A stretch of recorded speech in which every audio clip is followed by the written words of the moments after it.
Good evening, everyone, and welcome to the Seattle Clemency Project's virtual Community and Justice Gala. I'm Carlton Daniel, and I'll be your host tonight. I'm a proud member of the Seattle Clemency Project's board and staff, also co-leading the Reentry and Mentoring Program. And I'm also a survivor of the criminal justice system. When I was 25 years old, I was in prison for crimes I didn't commit. I served over 22 years, and during that time, I learned a lot. I experienced firsthand the many injustices inherent within the criminal justice system and the racial iniquities faced by so many. I witnessed people just like me who were harshly treated because of the color of their skin. And every day I saw people decide to turn their lives around, find peace and hope, and become better people. But then I saw a system that didn't recognize their redemption, a system that didn't seem to care. The Seattle Clemency Project cares. It's what they're all about. And that's what they do. The Seattle Clemency Project recognizes the value in every human being and the incredible capacity we all have to change and transform. Every day, they're making a huge difference in the community and within the prison system. They have demonstrated that with unending determination and an unwavering commitment to justice, lives can be changed. Today, we've all come together to celebrate the work the Seattle Clemency Project is doing in the community and the hope they are bringing to so many. You'll enjoy entertainment from an incredible local talent. Get an update from the Seattle Clemency Project's Executive Director, Jennifer Smith. Hear from clients who will share their story to the encouraging words of Doug Baldwin. Two of you will receive one of our giveaway items, either an Xbox game package or a special quarantine package. And you'll have the chance to make a donation to help the Seattle Clemency Project continue its important work. Now, donating is easy. You can do it at any time during the event or after if that works better for you. Just click on the donate button at the bottom of the screen. You may have to scroll down a bit. Text SCP 2020 to 44321 and you receive a donation link, or send a check to the address on the screen. And you can always access our donate page at www.seattleclemencyproject.org. It's that easy. Now, we've set a goal to raise $500,000 by the end of the year, so we're counting on you to help us make this happen. Before we get started, I'd like to recognize our sponsors and the amazing support they've provided to SCP. Our leadership sponsor, Microsoft. The presenting sponsors, BN Builders, Lane Powell, Perkins Coie, the Golding Group, T-Mobile. Advocate sponsors, Stoll Reeves, Davis Wright Tremaine, K&L Gates, Foster Garvey, DLA Piper. Thank you all so much. It's now my pleasure to introduce an amazing talent, a woman who has acted and sung on stages throughout the U.S., including here in Seattle at Seattle Rep, Intiman, and the Village Theater, and others. Ladies and gentlemen, Ms. Shawnice Omar. Thank you, Carlton, and I really appreciate the work that you and the Seattle Clemency Project is doing.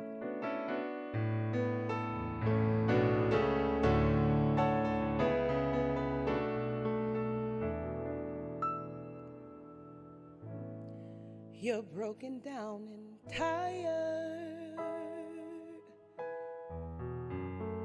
living your life like a merry-go-round,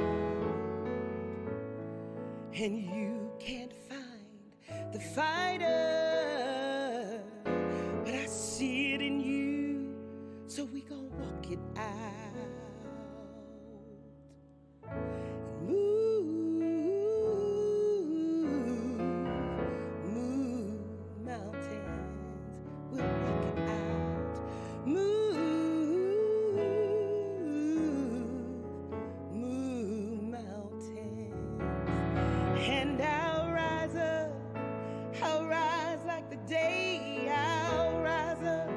I'll rise unafraid, I'll rise up.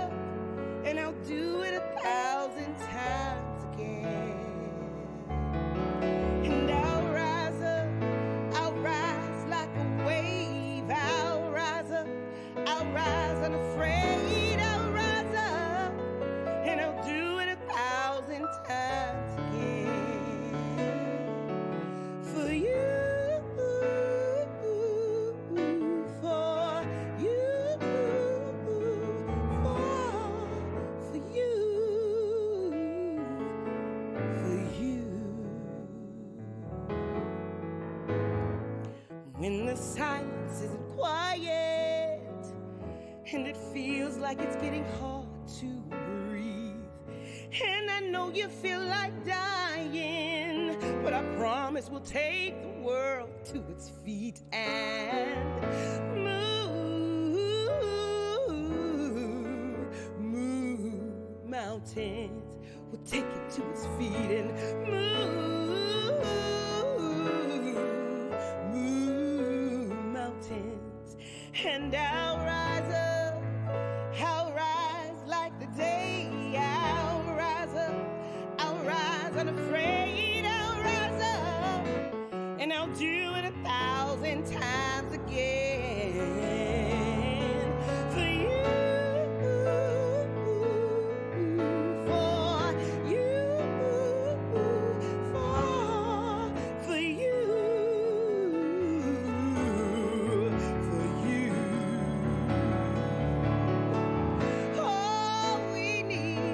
All we need is hope, and for that we have each other. Yes, we do. We have one another.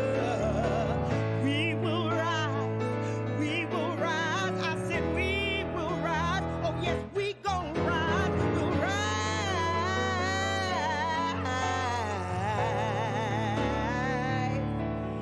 And I'll rise up. I'll rise like the day. I'll rise up. In spite of the pain, I'll rise up. And I'll do it 1,000 times again. And I'll rise up. I'll rise like a wave. I'll rise up. In spite of the pain, I'll rise over and over again. We will rise. I said we will rise. We'll rise.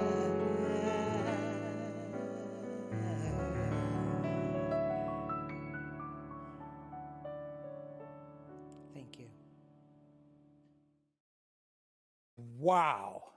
Wasn't that incredible? What an amazing voice. We'll hear Shawnice again later in the program. And now it's my pleasure to introduce the Seattle Clemency Project Executive Director, Jennifer Smith. Thank you, Carlton, and thank all of you for coming here tonight to support the Seattle Clemency Project. This moment in our country's history feels like a reckoning with the reality that our criminal justice system is in need of repair. This is something people of color have known for a very, very long time. The problems in our criminal justice system are deeply rooted in systemic racism, and they pervade every stage of the process, from the way criminal laws are enforced, to the way bail is set, and the use of excessive sentencing to address complex social problems. The Seattle Clemency Project was formed to address just one aspect of the criminal justice system, and that is, in Washington, over the past 30 years, our system has failed to recognize and reward rehabilitation. In 1984, Washington abolished parole, and in 1993, we enacted the Three Strikes Law. These actions caused our prison population to explode. Today, our prison population has approximately doubled from what it was in the 1980s, and we have 5 times the number of people serving life sentences than we did in 1986.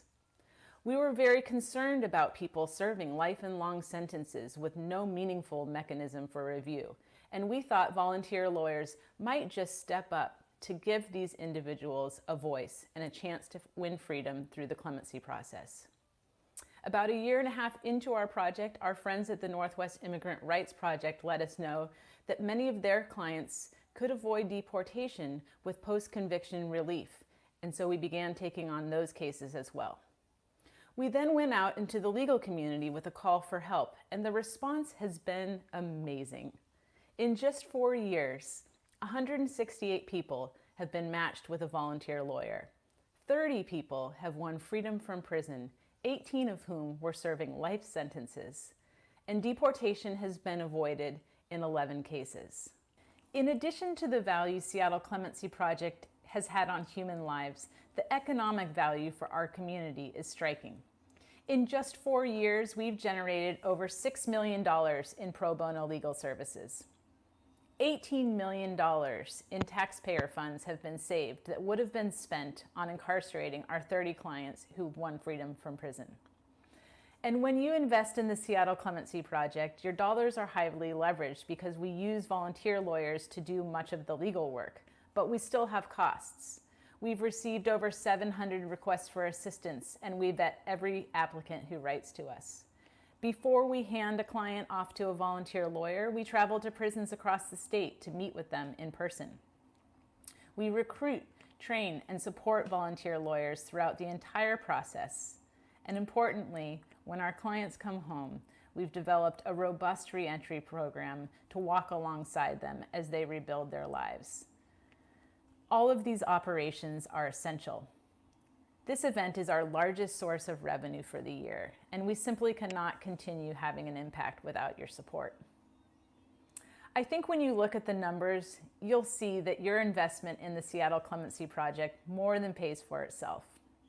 But here's what I want you to know about the real value of the Seattle Clemency Project. When you invest in our work, you're investing in a way forward for the criminal justice system.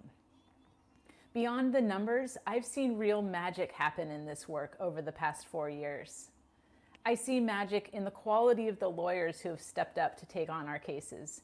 We've recruited some of the best lawyers in the state. I see magic when those lawyers come back to us at the end of a case and say that the experience of knowing their client has changed their life. I see magic when prosecutors come forward to support early release. And finally, I see magic in the way our clients are contributing to the community when they come home. These are not the outcomes the criminal justice system has been delivering for the past 30 years. What we're seeing is a powerful force and a sign that our criminal justice system has the capacity to be better. And this power comes directly from our clients. Our clients have been taken to the edge. They have faced down life sentences.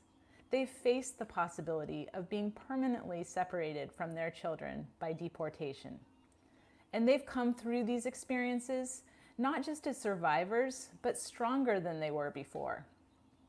And when their volunteer lawyer brings their story to light and shows their resilience and their undeniable worth, everything changes.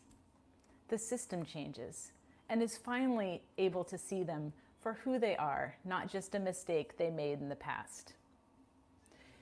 You'll see what I mean about the power of our clients when you hear from Sarai Pin and Anthony Powers next. But until then, I want to genuinely thank you for coming here tonight to support the Seattle Clemency Project and to support community and justice. Thank you, Jen, for that update. As Jen mentioned, the Seattle Clemency Project has seen a real need to help refugees at risk of being separated from their families because of old criminal convictions. Sarai Pin was one such individual. Let's hear her story. My parents fled Cambodia from the Khmer Rouge regime. They ended up in the refugee camp where they stayed for 10 years, and that's where I was born. In 1989, when our family got the news that we were coming to America and resided in Aberdeen, Washington, where our family is. I was in a domestic violence relationship. He was really controlling, of course. You know, I had to drive him around because he didn't have a driver's license, and I just did everything that he asked. One day, he finally got caught selling drugs to undercover cop, and we both ended up getting arrested. I just found myself being processed into county jail, looking at 50 years in prison. It just felt so surreal because the whole time I'm thinking, like, what did I do?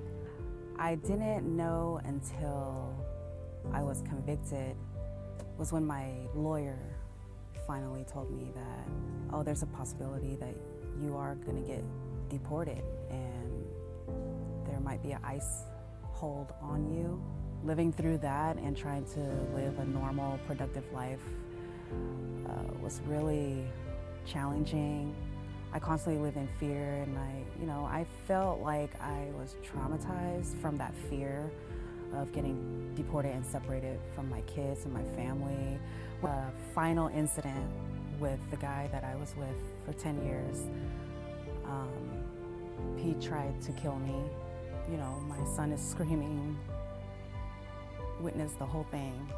He did 9 months, got released, and they didn't even recommend anger management or any rehabilitation classes except for drug and alcohol.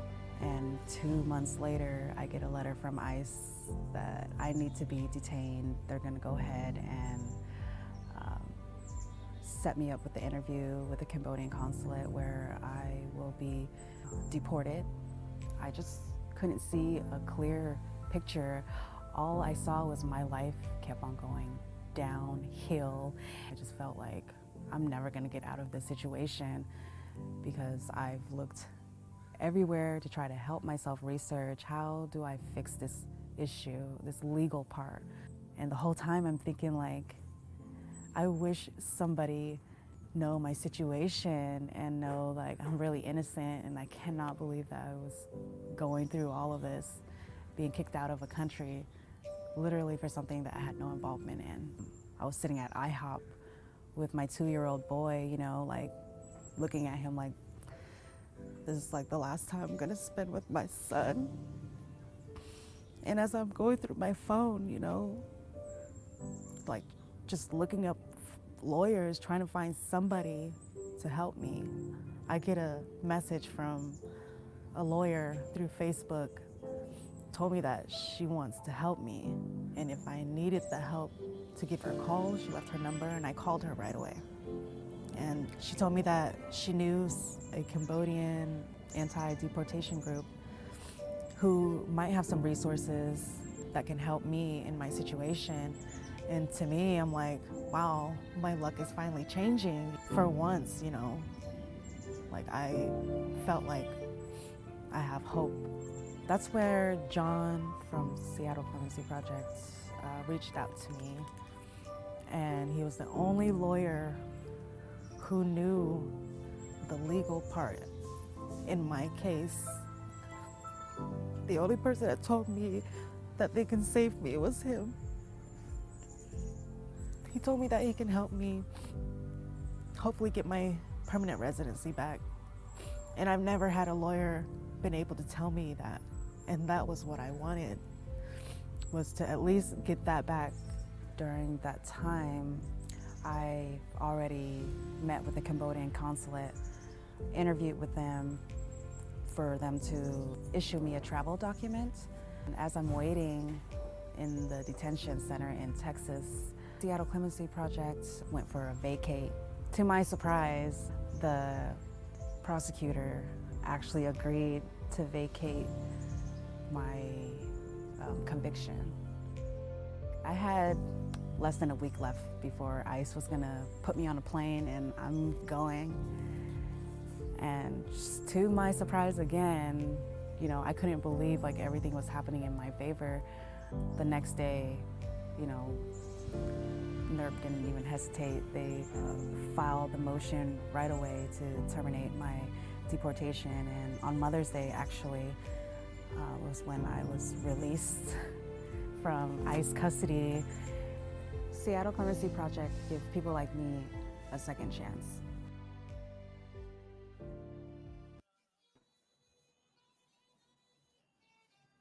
Hello, everyone. Thanks for letting me share my story with you. This means a lot to me. Facing deportation was the scariest experience of my life. The thought of leaving my kids was devastating. But Seattle Clemency Project helped me have hope. They believed in me, they supported me, they encouraged me, and they fought with me to keep my family together. I will always be grateful to Seattle Clemency Project, and I hope you'll help support them so that more people like me can obtain a real chance at justice. Thank you. Thank you, Sarai. What a brave woman. The Seattle Clemency Project has prevented deportation for 10 other people just like Sarai. And if this work is important to you, here's your chance to give. Our next client, Anthony Powers, is someone I've known since 1993. We were incarcerated together and over time became very good friends. We now work together at the Seattle Clemency Project, co-leading the reentry and mentoring program. Let's learn more about Anthony.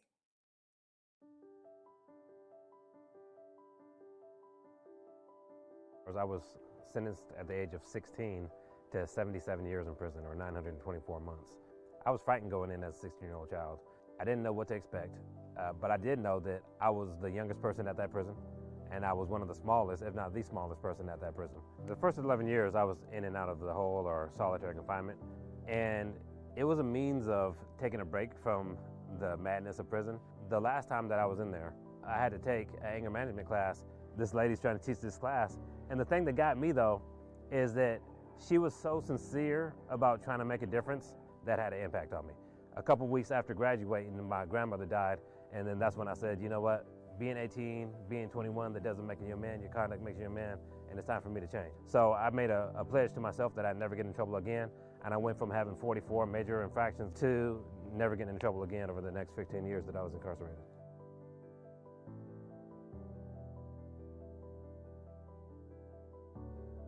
So in 2015, I was excited about the new juvenile parole process. Senator Dornell came to see me in prison, and she told me that I far exceeded anything they ever hoped for when they passed the bill.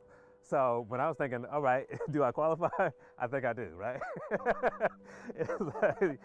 But when I went in and you're not entitled to a lawyer. So if you don't have a lawyer and you can't afford a lawyer, then you have to go in there by yourself. And I went in there by myself, but I was still confident, being that there was a presumption of release, and being that I hadn't been in trouble for over a decade, and being that I had been a role model, and being that I had taught and mentored literally over 2,000 people in prison. And I was hopeful that, I'd be released, being that the only reason that they could deny you is if you're more likely than not to be a criminal if you're released. And I felt like I had demonstrated the fact that I'm not a criminal at all. So I went in and they denied me, and they said that I could petition for release in another year, which means that I could have a hearing in 3 years, because even after you petition, you have to wait an additional year. So it meant that I wouldn't have a hearing for 3 years. And I still went in with confidence, and I got denied again. I was done. I was like, I'm done. I'm not ever petitioning again. I had zero faith. I had zero confidence. It puts major stress on your family as well for being denied. So I was like, I'm not putting my family through it. I'm not putting myself through it. I'm done. But Jennifer Smith of the Seattle Clemency Project said, let us get you an attorney. Let's try to make a difference, and just give it a chance. And I was like, I'm done. I'm not doing it. I'm not filing. She said, well, just let us get you an attorney. I said, all right. And then she got Kevin Krantz, and he was amazing. We're actually friends to this day. The support that my attorney provided me throughout the process was a moral support, a legal support, his professional support, because he was good at what he did, right? But also just being able to listen to me and take my input, and also value me as a human being and as a person, and not just say, I'm the attorney, I got everything. I believe that my attorney and his approach made a tremendous difference for the board. I think it made all the difference. I knew he cared. I knew the Seattle Clemency Project cared. I knew that they were invested in justice. And I also saw how many changes that came to the criminal justice system subtly. I knew that people were listening when the Seattle Clemency Project were involved, and it gave me enough faith and confidence to at least give it a try. My hearing was in May of 2019. It seemed like an eternity, but in June, I had found out that I was found releasable, and then I had to do 35 days, and I was released on September 4th of 2019. I believe it's important for people to have advocates and to know they have advocates outside of prison, because I know for myself, having a 77-year prison sentence without parole, even when they did have a parole process, there wasn't anybody coming in and trying to advocate for me. So when I knew that somebody was trying to advocate for me, that gave me the hope. People should support the Seattle Clemency Project because it not only addresses these individual human lives, so let's not forget the fact that they're human lives that are being affected and impacted, right?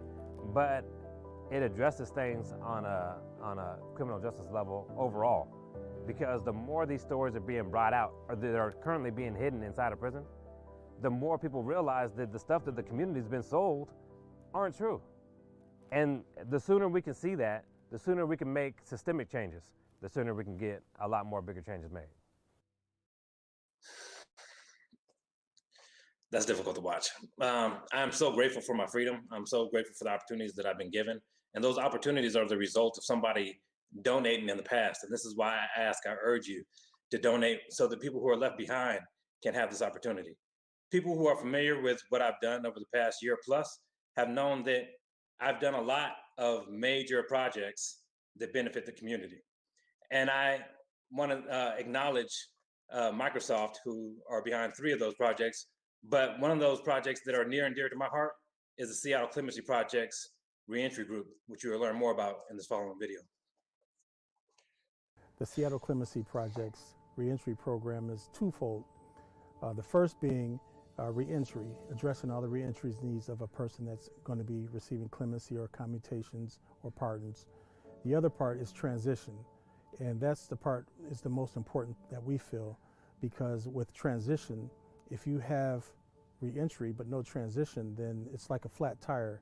You have rubber, but you have no air, so you don't go anywhere.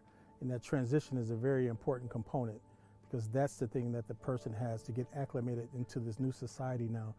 It's possible that they have been incarcerated for 20 or 30 years. Well, society out here has changed probably 15 or 20 times because of that. And so they don't know modern technology, they don't know communication, they don't understand the culture, the language. Everything has changed, so we try to help people transition into what society deems as also normal. So what Anthony does first is he takes the different clients that the Seattle Clemency Project has, and maybe 2 or 3 months before their hearing date, he meets with them. And then he and I start discussing about the reentry plan that I've already spoken with their attorneys about. And we try to get the proper resources that each individual needs. I'll host a monthly mentorship class where we'll talk about different things, whether it be family, community life, the culture inside versus outside, setting goals, values, financial things, just different topics that people need for success and to set people up for success. But more importantly, what we do is we have people who are like-minded, meaning that people who have come from prison all together, understanding a culture that most people who haven't been to prison will never understand. So they can understand each other and the problems that they had. Because what we want to do is also create a network between themselves where they can always reach out to each other for support and ask each other different questions of how did you become successful doing this, or how did it work for you when you went to the grocery store for the first time by yourself? You know, these things that most of the public, they would never think about it, but for someone who has never went to a grocery store by themselves for 30 years, it's different. You know, Anthony understands that, and I understand it. You know, so that's something that we can connect with each one of them and walk a person through these different things. With the Seattle Clemency Project, our focus is to go a step beyond and do what's right for the actual community at large. And that is to bring successful men and women out into society and help them not only better themselves, but help them better the environment as well. Because who better to fix what was broken than the people that broke it? The biggest thing that I would love for people to take away from this is to go to your employers, go to all the local businesses and tell them, open the doors to people who were formerly incarcerated, allow them to work there, talk to the apartment managers, go to your housing authorities and say, hey, let these people live here, give them a chance, back us. You know, financially, we need your assistance, but more than anything, we need your support to be right there, our backbones, fighting with us to try to make life better for the entire community. One of the focuses that Anthony and myself both have, we want to break the stigma where society thinks that everyone who is incarcerated is a bad person. We want to show society that no, there are very, very, very good people who are incarcerated, and they're coming home whether you like it or not. So it's better that we bring them home, that we support them and get them the resources and the help and the transition that they need so that they'll be productive citizens instead of destructible citizens. I'm really proud of the work we're doing on reentry and transition, but none of that would be possible without the amazing lawyers who donate their time and talent to help our clients get a chance at freedom.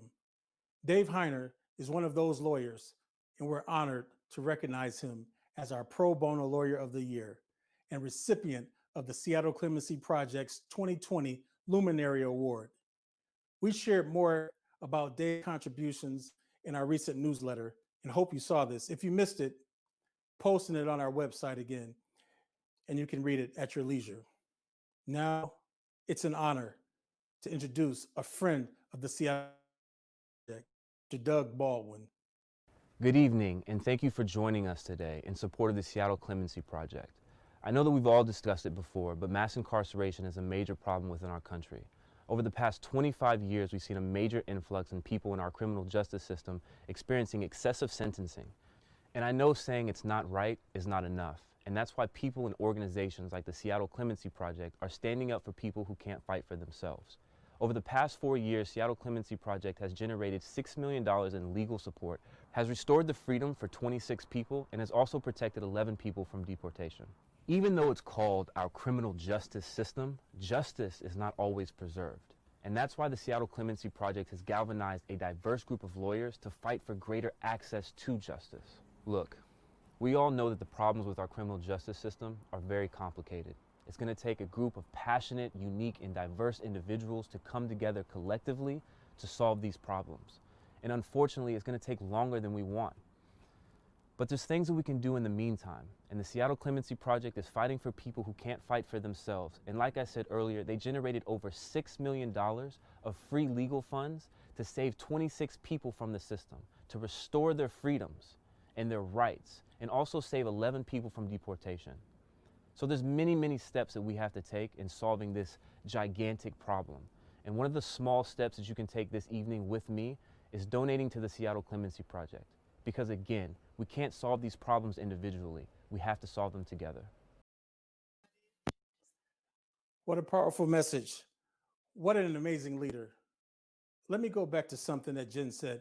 Did you hear her share that the Seattle Clemency Project has saved taxpayers $18 million since 2016? This is real money, and it's big. All the guys you just saw on the chart are contributing even more back to the community. Getting jobs, paying bills, obtaining housing, mending family relationships, and mentoring others just like them. We've heard from some incredible people tonight who shared truly inspirational stories. But there are many, many more untold stories out there. There's a story of Sokan in the top picture, a man who's been in this country since he was 2 years old and was about to be taken away from his large and loving family. Then there's a story of Chanthu and Sarah, pictured below, both of them facing deportation and forced separation from their US-born children. Thanks to the Seattle Clemency Project and their pro bono lawyers, they were all saved from deportation, and their permanent resident status has been reinstated. We learned about juvenile cases from Anthony. His story echoes what the data shows. If you were to go before the juvenile board without a lawyer, you're much less likely to be successful in gaining early release from prison. 90% of the Seattle Clemency Project's juvenile clients have been found releasable. I know these guys. I've served time with them, with many of them, and they deserve this. And I don't think they would be out in the community right now without the help of the Seattle Clemency Project and their volunteer lawyers. Tonight, you have the power to ensure that justice is delivered to those who are most in danger of being forgotten, left behind, and silenced. Every dollar you donate translates to opportunities for others who feel their options are limited. Every person here has the ability to make a difference. And now, if you haven't done so already, it's time to get out those checkbooks or credit cards and give. You can give any amount at any time. So I'm going to ask you to raise your virtual paddle and make a donation in support of the men and women who turn to the Seattle Clemency Project for help. People like Ronnie Jackson, who was a detail clerk at a used car lot, who all of a sudden, out of nowhere, within 2 months became a salesman and is on his way to management.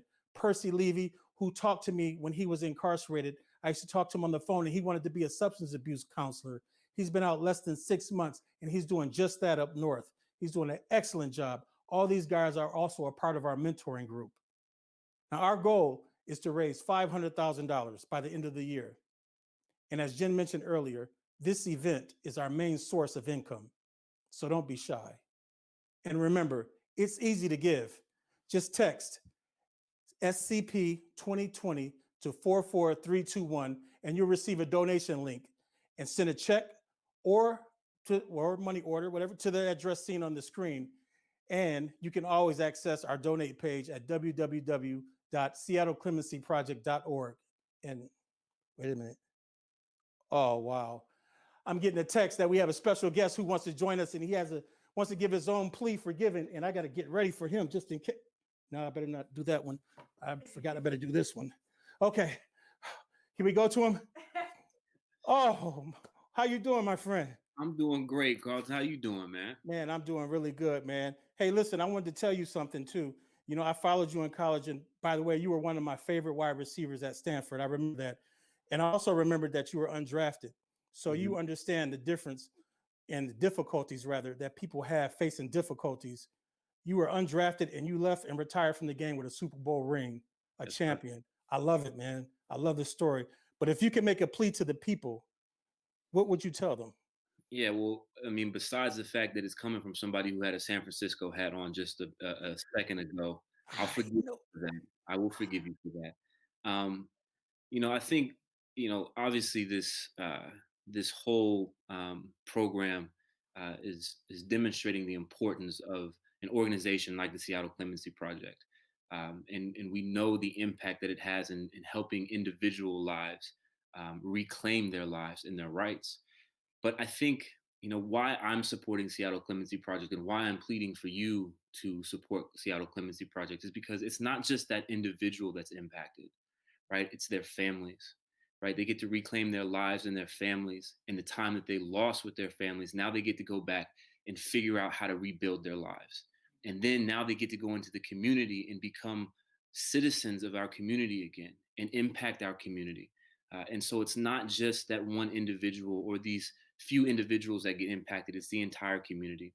And so that ripple effect that Seattle Clemency Project has on you know, this small population of individuals is going to have a ripple effect into our community. And so I'm asking all of you to support Seattle Clemency Project effort and really the ethos of what they are trying to accomplish, right? It's always about being empathetic and being good people and really serving your community and serving those who need the support.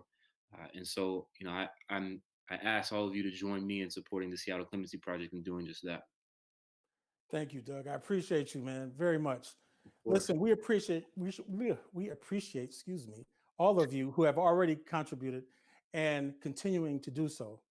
People are giving right now because people care. So people are giving big right now. And you want to know why that is? It's because this is a big issue. We're waking up. The criminal justice system is not where it needs to be. And the people are putting their money behind this because they want change. They want justice. So let's keep it going. And don't think you need to come in at a high level. Every single dollar makes a difference. Your donations help fund prison visits to incarcerated clients, mentoring sessions, curriculum and training for clients receiving early release from prison, emergency financial assistance for people coming out of prison, facing challenges related to work, training, housing because of COVID-19. And what your donations deliver is so much more. It brings hope to those who feel forgotten, unseen, and unvalued because of their past actions, because of the color of their skin, because of their social economic standing. It also validates that the changes made by so many is important and worthy of action, and recognizes that change can and must happen within the criminal justice system, and reunifies families, strengthens communities, and provides access to justice. So keep giving.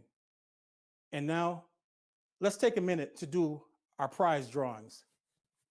The first drawing is for a quarantine package, which includes gift cards from QFC, Amazon, DoorDash, and Island Books bookstore. Also, delicious treats, including a special package from Island Treats Chocolates and other items to keep you safe at home. And the winner is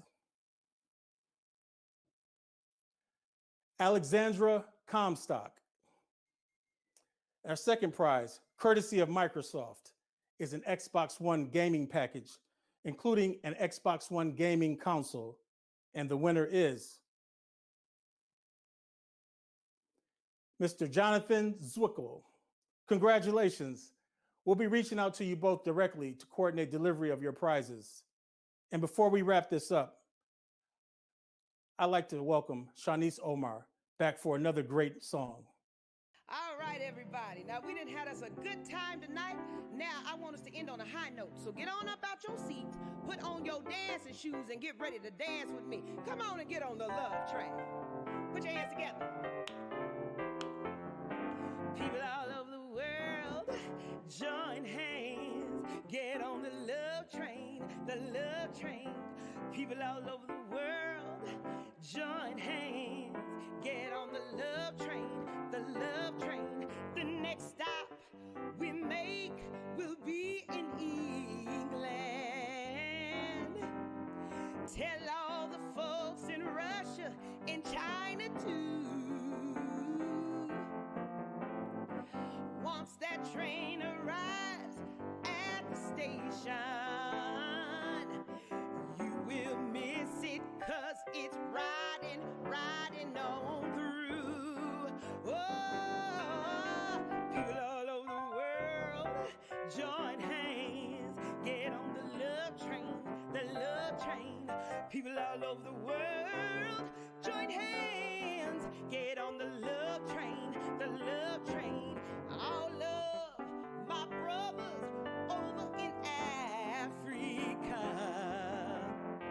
Tell all the folks in Egypt, in Israel too. Once that train arrives at the station,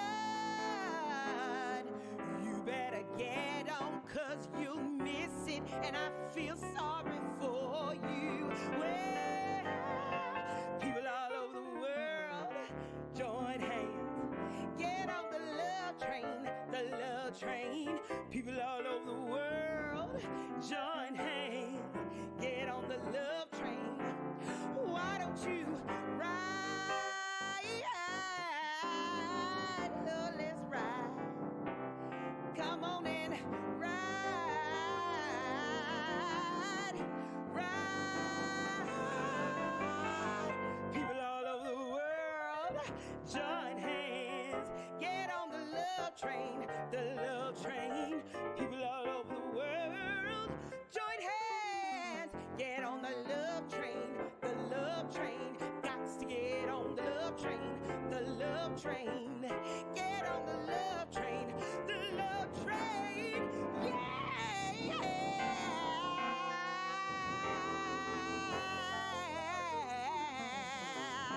I said get on board.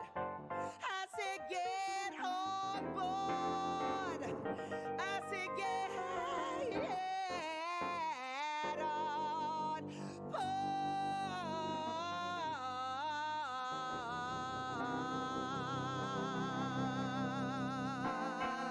Woo!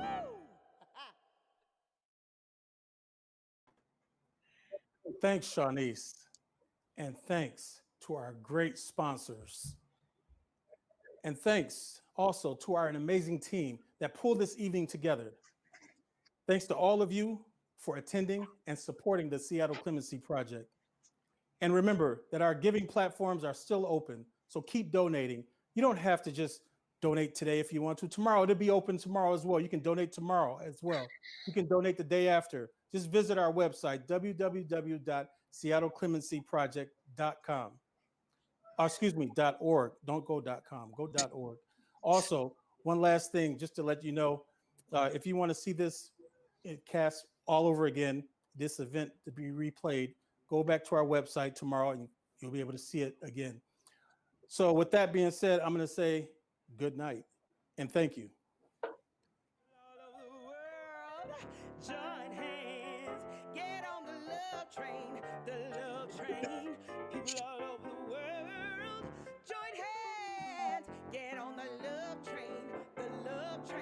Got to get on the love train, the love train.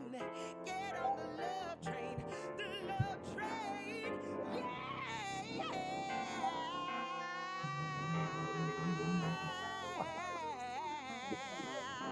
I said, get on board. I said, get on